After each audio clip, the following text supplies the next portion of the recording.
Hello guys, Brenda here, and today is my birthday, and I've just been wondering what I could do to myself as a reward for myself for the many years and many experiences in life. What was that one thing that I wanted for myself in this coming year?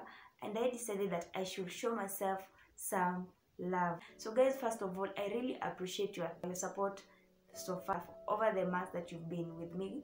So today I just want to learn with you guys. Today we're going to talk about how to fall in love with yourself, how to have a relationship with yourself. Okay, so guys, did you know that how you treat the people in your surrounding, how you treat your neighbors, how you treat yourself says a lot about yourself? What are the kind of things that you think about yourself? What are the kind of things that you say about yourself? And what are the kind of things that you say about others? As for me, I'm a Christian. I'll say that the Bible says that you should love your neighbor as you love yourself. If you love your neighbor, you will treat the neighbor as you can treat yourself, and everything that you do to your neighbor, you'll be ready to do the same to yourself. So are you the kind of person that is always talking negatively about themselves? Are you always talking positively about yourself? What is it that you think about yourself? So today guys, we're going to talk about how to fall in love with yourself. In other words, we're going to talk about self-love. So guys, I'll tell you about my lowest moment in life. So there was a time that if anyone would have told me that, you know, Brenda, you are great, you have so much potential in you, you're as in you can do so much, I'll have confidently turned that person down, because my self-esteem was so gone. I felt worthless, I felt useless. Everything that I used to think about myself was always negative, because I thought that there was nothing that I could do. But right now guys, I tell you the truth, and I no longer feel that, because I think I've fallen in love with myself. So today guys, I want you to also fall in love with yourself. I want you to start having a relationship with yourself. But I know you are wondering, how can I do that? I want to love this person here, I want to love myself. So how can you fall in love with yourself? The first step that you're supposed to take is you're supposed to have your you time. Create some time for yourself. Spend time with yourself. What do I mean that spending time by yourself?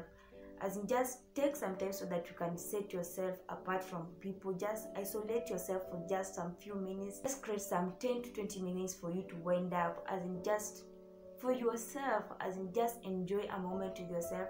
And especially for people who are in relationships or married, I know most of the time you are with people, you are with your partner, and it also gets worse if you are a mother or a wife.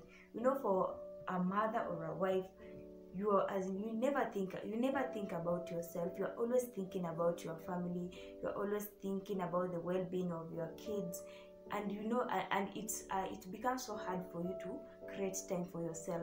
So for the mothers and the wives, this is especially for you. Do you take time to think about your well-being? You as the mom, you as the woman in the house, do you create time just to have some few minutes for yourself, to think about your life, reflect about who you are, you know? So just create some spend time with yourself, isolate yourself just for a few minutes, so that you can have a meeting with yourself. You know, the second thing that you're supposed to do is you are supposed to learn and understand your inner self. Do you know who you are? You as Brenda, who are you? What are your desires? What are your goals in life? What is it that you want to achieve in life? How is your emotional well-being? Are you in a position to control your emotions? Am I just the person that will boil up and you don't care how your emotions will affect the people around you? You don't care about how your behavior will affect the people around you. Who are you? Do you understand yourself? Are you the person that can control your emotions? And this one, I think I'll just have to link this in mental well-being, kinda, because let's say if you think negatively about yourself, what are the probabilities that you'll be thinking positively about the people around you? If your thoughts are full of negative things, it means that you'll also take the negatives to the people around you, meaning that the people around you will suffer. And if you are only projecting the negatives in life, if you're only projecting the negatives about people, it means that you'll not be in good terms with the people around you, because you'll always be in disagreement, because people don't love a negative environment.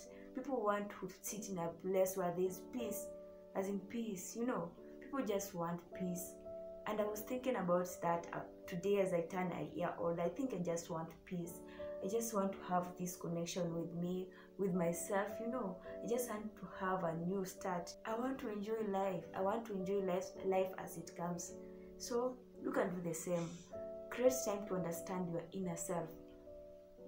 Understand your emotions. Understand your emotions so that this is what I feel. This is what I want. This is what I want to experience in life. Once you understand what you want in life, and once you understand what the inner person, the inner you, Brenda, what does that inner person want? Are you able to meet the needs of the inner person? Are you in a position to control the inner person so that you can have a peaceful environment or some peace of mind? Are you in a position to have a connection with your inner person? So once you find the answer to that question, trust me, your relationship with yourself is on the right track. Okay? The third tip on how you can have a relationship with yourself is be free. Let go of everything. I understand most people have a way of wanting everything to happen according to a particular pattern, or according to their specific timings, or according to just how they have set their things in life. But you know what, guys? Expectation is different from reality. Reality may disappoint you, or reality may help you achieve what you want, So we have to be careful. Don't just always expect everything to happen according to your plans. So the reality may fail to go according to your pattern. So what happens? Do you stop being yourself? Do you stop loving yourself because things did not happen according to your plan? Do you start being bad to people around you because, you know what, guys, I wanted this thing so bad, and it did not happen, so I'm just going to project this anger to you all because I didn't get what you want?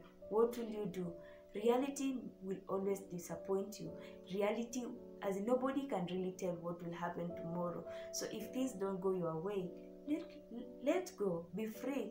Don't force issues. Guys, nature is so, I don't know how to describe it, but you cannot really tell what will happen.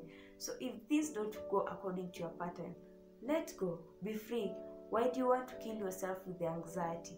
Why do you want to get into depression because you just want that particular thing? Guys, I made a video on this. I made a video on expectation versus reality, and why people end up getting disappointed because people set their expectations to be so high.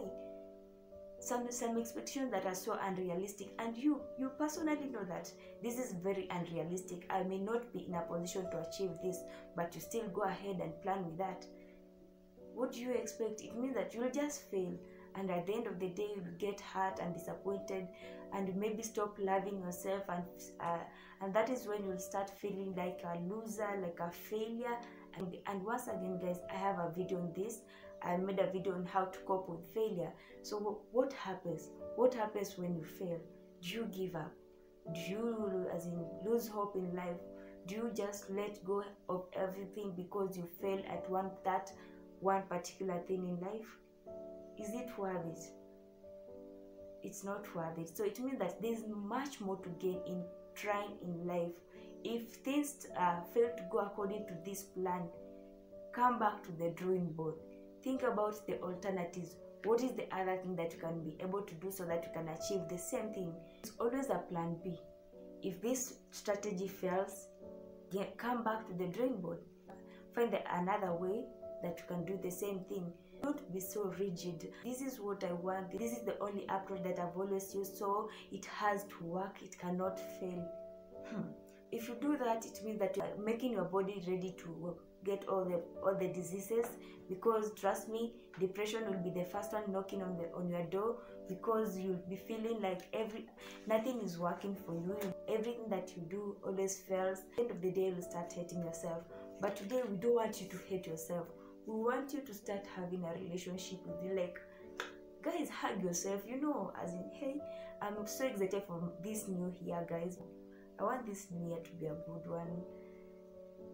to be a peaceful one, to be an enjoyable one, to have various sessions with you guys. You can always tell me what you want me to make. As in, this video here was just to have, I know I don't know what I'm saying, but I just want to love myself. I just want to love myself, you know. You can also start loving yourself. You might have done something in the past that keeps making you feel bad about yourself, that keeps on making you hate yourself. But you know, it's never too late to start over. It's never too late to just let go. Let it all go. Start over. That is the only way you'll heal. So guys, that was it for today. And thank you guys so much for your immense support. So today we've come to the end of this video. So I'm going away. I'm going to start a relationship with myself. I'm going to love myself more. So guys, I hope you've learned the tips. If you realize that you start, all of a sudden you start thinking negatively about yourself, all your thoughts are just negative, all your thoughts about other people are negative. If you can't control it, maybe you can start seeking professional assistance if that is possible, because you know those are also signs of mental illness. You know, you never know. Maybe those are signs of an underlying condition, and maybe you might start ignoring, but at the end of the day they may start affecting you. So if you realize everything about your thoughts, what you speak is negative, seek help, you know. Yeah. So guys, that was it for today. Happy birthday to me, and thank you so much for your immense support. So guys, you can watch my previous videos. I have my video on my love story, my pregnancy journey, my amazing friend. You can go subscribe to our channel, Gladys Mudhoni Rise. So we did a video on our friendships, as in those are the people that when I think about them, I just feel so happy. I feel so happy, as in every time I think about the people that as in my friends. Guys, I really appreciate you all, because you give me the reason to live every day. You give me the reason to believe in God every day. You give me the reason to fight, you know, my family, my kid. As in, these people are so amazing, you know. And during this day, as I celebrate my birthday, I thank you all for being there for me, even for those that have been with me in prayers, even for those that have been with me and we've never met, we've never spoken, but you just want to support me, you know. Guys, I really appreciate you all, and may you all continue being blessed in life, you know. So guys, that was it for today. Till the next video.